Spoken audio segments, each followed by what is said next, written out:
fired. Look who the liberal media just let go. Democrats are imploding. When I was younger, my parents taught me about consequences. When someone lies, cheats, or breaks the rules, they taught me that person gets punished. As a result, I tried my best to tell the truth and follow the rules. I assumed that everyone else did the same thing as well. When I got older and was introduced to the world of politics, however, I realized how naive that assumption truly was. I quickly learned that there is a whole side of American politics that believes in lying, cheating, and breaking the rules in order to win. I learned that although many still believe in the rule of law, much of the left is not. That realization is one of the reasons I became a conservative. To this day, many of my beliefs are framed in the context of this dichotomy.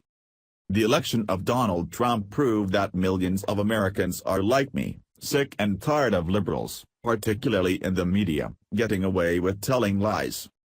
Fortunately, it looks like the days of the liberal media's reign of lies might soon be coming to end.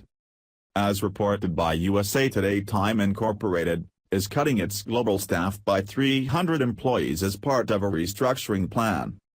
More than half of those eliminated positions are based in the U.S. and 40% of the reductions came from volunteers accepting buyout offers. Time CEO Rich Batista called the move a difficult but necessary step, in a memo to employees Tuesday obtained by USA Today. "I thank each and every one of them for their hard work, dedication and service," he said. "We are committed to supporting them during this transition with the utmost care, respect and professionalism." Overall, about 4% of the company's employees are affected. Time Incorporated had about 7,450 employees at the end of 2016. Time has been one of the biggest mouthpieces for the liberal agenda. Alongside the liars at CNN, MSNBC, and countless other mainstream news organizations, Time has spent years pushing inaccurate, negative portrayals of conservatives. In this regard, there has been a massive double standard when it comes to the media. Whenever one of the few conservatives in the media even comes close to expressing an opinion, the mainstream media shouts fake news and tries to discredit the report. On the other hand, liberal newscasters and reporters get away with spreading blatant lies about President Trump and his allies.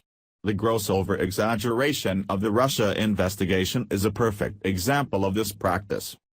Thankfully, none of this comes without repercussions. The American people are beginning to see how dishonest their media is, and they are starting to seek other outlets through which they can stay informed. That is why Time and other liberal organizations have been forced to downsize their operations. It is about time, no pun intended, that these organizations face consequences for their actions.